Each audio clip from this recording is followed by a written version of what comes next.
जय माता दी। आप देख रहे रिफॉर्मर जम्मू। मैं हूं पल्लवी। आपको बता दूं कि कल से जो है मां भगवती के पावन नवरात्रे शुरू हो रहे हैं, जिस तरीके से आप सब जानते हैं। और हर बार भक्तों में काफी ज्यादा जो खुशी है वो देखने को मिलती है। नवरात्रों को लेकर इंतजार काफी ज्यादा भक्तों को रहता है कि कब माता रानी के पावन नवरात्रे आएंगे और हम हर बार की तरह जो है पूजा करेंगे और बाकी जो भी रहता है वो सब रहेगा। अभी फिलहाल पंडित विमल जी हमारे साथ मौजूद है। क्या कुछ जो है नवरात्रों में करना चाहिए, किन किन चीजों का परहेज करना चाहिए, वो हम इनसे जानेंगे। सो जय माता दी। क्या कुछ कहेंगे, कल से पावन नवरात्रि माता रानी के शुरू होने वाले हैं, क्या कुछ कहेंगे आप? सबसे पहले आपका बड़ा बड़ा धन्यवाद कि आप अपना कीमती समय निकाल करके खास करके जितने भी हमारे सनातन धर्म के जो पर्व आते हैं इसके विषय में लोगों को भी आप अवगत भी करवाते हैं। और आपके माध्यम से हम भी प्रयास करते हैं कि लोगों को अच्छी जानकारी भी मिले और लोग जितने भी हमारे सनातन धर्म हैं इसका उत्थान भी हो सके और हमेशा अग्रहस की ओर हम बढ़ते रहें। चैत्र नवरात्र की हार्दिक शुभकामनाएं तमाम दर्शकों को आपके माध्यम से भी और हमारे माध्यम से। विशेष करके आपको मैं बताऊं कि जैसे जो चैत्र नवरात्र से हमारा जो नव वर्ष है वो भी चैत्र माह से ही प्रारंभ होता है।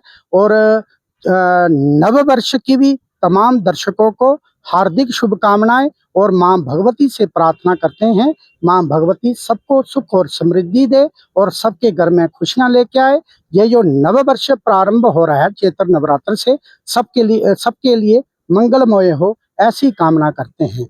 ओम धुर्गे स्मृता हरिशिवीतमसे श्रियंतो स्वस्ते स्मृता मतिमतीव शुभम ददासि दारिद्र दुख भयहारिणिका चतन्या सर्वोपकार करणाय सदार चित्ता सर्वमंगल मांगल्ये शिवे सर्वादिशाधिके शरणे त्र्यंबिके गौरी नारायणी नमोस्तुते। जयकारा मां शेरावाली जी दा बोल सांचे दरबार की जय। ये जो संबत 2083 प्रारंभ गुरुवार से हो रहा है। इस वर्ष का जो रौद्र नाम का जो संवत्सर है, इस वर्ष के जो राजा हैं देवगुरु बृहस्पति हैं। देवताओं को जो गुरु हैं वो बृहस्पति हैं, वो देवगुरु बृहस्पति इस वर्ष के राजा हैं। और इस वर्ष के जो मंत्री हैं वह मंगल हैं।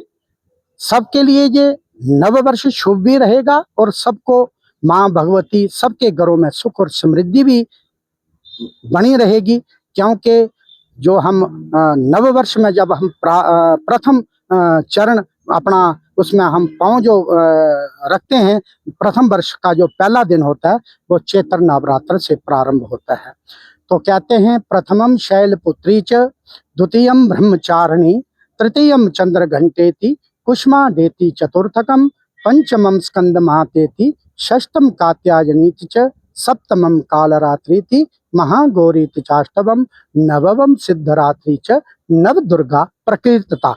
मां भगवती के 9 स्वरूप हैं। मां भगवती इस बार हमारे घरों में पालकी में विराजमान होकर आ रही हैं। उनका हम स्वागत भी करते हैं, उनको नमन भी करते हैं और उनसे प्रार्थना करते हैं हे मां भगवती सबको सुख और समृद्धि देवे, ऐसी कामना करते हैं।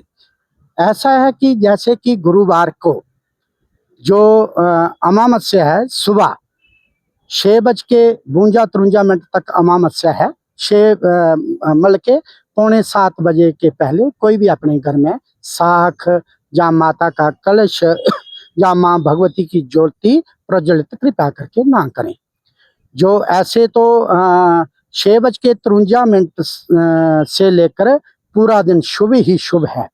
उसमें कोई तिथि या बार कोई नक्षत्र इत्यादि सारे अच्छे हैं और आप कभी भी ज्योत मां भगवती की प्रज्वलित कर सकते हैं। कहते हैं कि हम जब संगम में जाते हैं, जहाँ प्रयागराज में जाते हैं, तो हमारी मंशा होती है कि हम संगम में ही स्नान करें जहाँ का हमें पूर्ण लाभ मिले और पूरा फल मिले। तो पूरा फल तभी मिलता है जो वहाँ का जो निर्धारित समय है, जहाँ जो निर्धारित समय है उसमें ही हम साख जहाँ मां भगवती की ज्योति या घट स्थापना करते हैं उसका ही हमें पूर्ण फल मिलता है।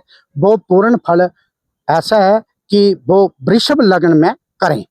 जो वृषभ लग्न है वो 9:52 से लेकर लगभग 11:15 बजे तक वृषभ लग्न है, उसके बीच में आप कहीं कभी भी माँ भगवती की जोत और घट स्थापना और माँ भगवती की खेतरी लगा सकते हैं। जो इसके बीच में नहीं लगा सकते हैं कोई कारणवश, वो कृपया करके अभिजीत मुहूर्त है जो पौने 12 से लेकर पौने 1 बजे के बीच बीच में अभिजीत मुहूर्त है, उसमें भी आप घट स्थापना माँ भगवती की जोत और माँ भगवती की जो खेती है उसको आप लगा सकते हैं, सबके लिए शुभ रहेगा। तो जो हम जोत जगाते हैं तो वह जोत सब हर बार लोग जगाते हैं, सबको उसकी जानकारी है ही है, फिर भी मैं आपके माध्यम से थोड़ा सा उसमें भी चर्चा करूंगा। अखंड जोत जलाकर क्या-क्या परहेज़ करना चाहिए? क्योंकि कई बार हम देखते हैं कि घर पर सभी सदस्य जो है व्रत नहीं रख पाते हैं, लेकिन फिर भी अगर कोई घर का सदस्य अखंड जोत जलाता है, तो बाकी के कुछ परिवार के सदस्य हैं जो प्याज़ भी खाते हैं, बाकी चीज़ों का सेवन भी करते हैं, कहीं न कहीं उसका जो गलत असर है वो पड़ता है। ऐसा है आपने एक बड़ा अच्छा प्रश्न किया है। जो देखिए हमारे जो नवरात्र हैं वर्ष में एक बार ही आते हैं। जी।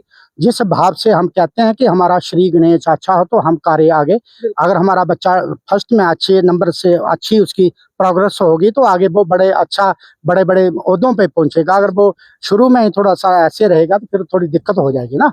तो इसलिए जो हम नवरात्र में पहला हमारा जो है देखिए 9 नवरात्र, कोई ज़्यादा तो नवरात्र नहीं है, 9 नवरात्र आते हैं, चाहे चैत्र नवरात्र हो गए या आश्विन नवरात्र हो गए, ये 9 नवरात्र ही आते हैं। तो इसमें कम से कम सब लोगों को, जितने भी हमारे सनातनी लोग हैं, उनको अपने घर में सात्विक भाव से तामिस तामिस कोई भी चीज़ जो तामिस चीज़ है उसको घर में उपयोग नहीं करना चाहिए। थूम है, प्याज है, लहसुन है, या कोई जितने भी कोई दुर्गंध युक्त चीज़ें हैं, उनका थोड़ा-सा परित्याग करना चाहिए, मेरा ये मानना है। और शास्त्र में यही लिखा है, क्योंकि कहते हैं शुद्धि 2 प्रकार की होती है। पहले होती है भू शुद्धि और भूत शुद्धि, है ना? भू शुद्धि और भूत शुद्धि के उपरांत हम माँ भगवती की जोत भी जगाएँ, और माँ भगवती की जहाँ हम माँ भगवती, ये देखिए हम हर घर में चौकी रखते हैं, जहाँ उनका माता जी का आसन लगाते हैं, वो कोशिश करेंगे जिनके घर में चौकी है, चौकी रखें, और एक नया साफ-सुथरा रेशमी कपड़ा हो, लाल कलर का हो, पीला कलर का हो, माँ भगवती को उसको बिछाएँ, उसके ऊपर माँ भगवती के लिए फूलों की पंखुड़ियाँ बिछा दें, या गुलाब के फूल हो गए, या कमल के फूल हो गए, या कोई भी फूल है उनकी पंखुड़ियाँ बिछाकर उस पर माँ भगवती की जो अखंड ज्योति भी रखें और कलश भी रखें। कलश भी रखें, अखंड ज्योति और खेतरी भी रखें। साथ में जो आप माँ भगवती जो प्रतिमा है या मूर्ति है, या माँ भगवती का जो चरित्र है या फ़ोटो है, जो उनका फ़ोटो है, माँ सामने रखें, और सामने माँ भगवती की जोत जगाएँ। जोत भी जो पहली कोशिश करनी चाहिए कि हमें देसी घी की जोत जगानी चाहिए। किसी कारणवश हमें देसी घी नहीं उपलब्ध कर सकते हैं समय के हिसाब से, या अपने समर्थता के अभाव से, तो आप मीठे तेल की भी आप माँ भगवती के दरबार में ज्योति जगा सकते हैं। कुछ लोग इस दौरान जो है घर पर सब्जियों का इस्तेमाल करते हैं। कई बार लोग कहते हैं कि नहीं, ये सब्जियाँ जो है फल में मानी जाती हैं। कौन-कौन सी ऐसी चीज़ें हैं जो फल में मानी जाती हैं, जो हम व्रत के दौरान खा सकते हैं? ऐसा है कि आप एक जो व्रत में आप जैसे जो लौकी है या घिया जिसे हम डोगरी बोलते हैं, उसका हम सेवन कर सकते हैं। बाकी खीरा भी हम ले सकते हैं, टमाटर नहीं लेना चाहिए, गाजर नहीं लेनी चाहिए, शिमला मिर्च नहीं लेनी चाहिए, मूली इत्यादि नहीं लेनी चाहिए, और फलाहार में फल लेने चाहिए। जैसे आजकल बाज़ार में बहुत नाना प्रकार के फल आए हैं, और ख़ास करके जैसे साबूदाने की खीर खा सकते हैं आप। नवरात्र में गेहूँ के आटे की बहुत सी ऐसी चीज़ें हैं जो व्रत में हम फलाहार के रूप में लेते हैं, उनका फलाहार लेना चाहिए। और विशेष करके जो व्रत लोग करते हैं, उनसे मैं विशेष आपके माध्यम से यही आग्रह करूँगा कि कृपया करके आप बाहर का सेवन ना करें, क्योंकि इस समय की जो व्यवस्था है, जहाँ जो समय के अनुसार इस समय हम बाहर में देखते हैं, जो बाज़ार में मिलता है ना, वो शुद्ध नहीं है। मेरा जो मानना है वो शुद्ध हमें नहीं पता है। ही नहीं होता कैसे वो चीज़ें कैसे बना बनाई है, गई हैं। किसने बनाई है, कहाँ से बनी है, उसमें क्या डाला है, क्या नहीं। लोग कहते हैं जी हमने व्रत रखा है जी, कचालू खा लिए। कचालू में उन्होंने नमक डाला है, कौन से मसाले डाले हैं, कौन-सा क्या डाला है, वो हमें पता नहीं होता है। तो हम व्रत भी रखते हैं, उसका फल ना मिले तो अच्छा नहीं लगता है। इसलिए आप कचालू ही खाना है तो अपने घर में बनाकर खाइए। और आप जब भी आप व्रत करते हैं, तो पहले आपने क्या करना है, मन का व्रत रखना है। सबसे पहला व्रत होना चाहिए हमारे मन का व्रत होना चाहिए, फिर तन का व्रत होना चाहिए। ना कि तन का व्रत हो और मन का व्रत ना हो तो वो व्रत पूर्ण नहीं होता है। ऐसा है कि देखिए मन का जो हमारा भाव है वो शुद्ध होगा। नवरात्र के दिन हमारी जो सोच है बड़ी अच्छी होनी चाहिए, सात्विक भाव हमारा होना चाहिए, तामसिक चीजों को से दूर रहना चाहिए। किसी प्रकार के जैसे जो व्रत रखते हैं उनके लिए बहुत से नियम हैं, उनको नियम पर उतरना चाहिए। जैसे नाखून नहीं काटना चाहिए, शेव नहीं करनी चाहिए, बाल की कटिंग नहीं करनी चाहिए। जो व्रती को ये भी कहा गया कि कपड़े भी नहीं नवरात्र में सिर भी नहीं धोना चाहिए। व्रत के लिए बड़े नियम हैं, लेकिन हम लोग गृहस्थी हैं, कोशिश करें जितना नियम हो सके उस पर उतरे और माँ भगवती की आराधना करें और कोशिश करें जैसे कि हम सुबह उठकर स्नान इत्यादि करके माँ भगवती का कवच, अर्गला, किल्क स्तोत्र का पाठ भी करें। हो सके तो दुर्गा सप्तशती का पाठ करें। दुर्गा सप्तशती का पाठ नहीं कर सकते हैं तो आप सिद्ध कुंजी का स्तोत्र का पाठ करें। अगर सिद्ध कुंजी का स्तोत्र भी आप पाठ नहीं कर सकते हैं तो माँ भगवती का एक बड़ा सुंदर और छोटा सा मंत्र है, उसका पाठ अवश्य करें। ओम ऐं ह्रीं क्लीं चामुंडाय विच्चे नमः, इस मंत्र का जाप कर सकते हैं, पाठ कर सकते हैं। और ओम सर्व मंगल मांगल्ये शिवे सर्वादि साधिके शरणे त्र्यंबिके गौरी नारायणी नमोस्तुते।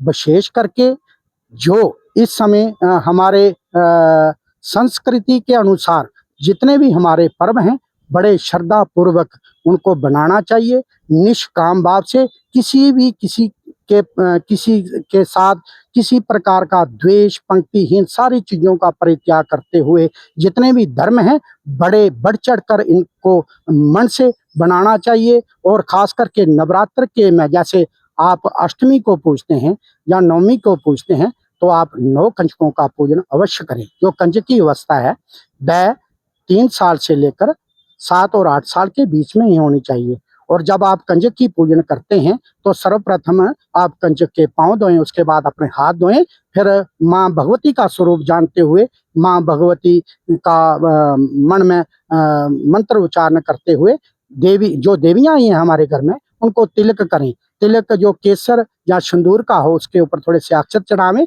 माँ भगवती की चुन्नी चढ़ावें उनको, फिर एक परिक्रमा करके उनको कलावा बांधें। मिष्ठान इत्यादि जो भी वस्तुएं हमारे पास उपलब्ध हों, फल दें, हलवा दें, पूड़ी दें। और जो प्लास्टिक की चीजें हम देते हैं ना गिफ्ट में, ऐसी चीजों का थोड़ा सा परहेज करें। मैं आपके माध्यम से सब माता बहनों से आग्रह करूंगा। विशेष करके जो कंजकें पूजते हैं तो कोशिश करें, हमने जो कंजकें जहाँ माँ भगवती का स्थान अपने घर में उनको बुलाया है तो अपने घर में भी अगर 9 कंजकें हमारे घर में आ जाएं तो मान लीजिए कि माँ भगवती हमारे घर में स्वयं पुजारी है उन कंजक के स्वरूप में। कई बार ये भी हम देखते हैं कि लोग व्रत रखते हैं, पूजा अपने घर पर करते हैं, लेकिन कन्या जब पूजने की बारी आती है तो लोग सोचते हैं कि किसी मंदिर में जाकर हम कन्या पूजन कर देते हैं जहाँ पर कन्याएं ज्यादा सी हों। क्या कहेंगे उन्हें? और एक बार ये भी देखा जाता है कि कन्या पूजन के बाद जब बात आती है प्रसाद की तो लोग जो है चिप्स, कुरकुरे, बिस्किट जो है दे देते हैं कि जल्दी में जो काम है वो निपट जाए।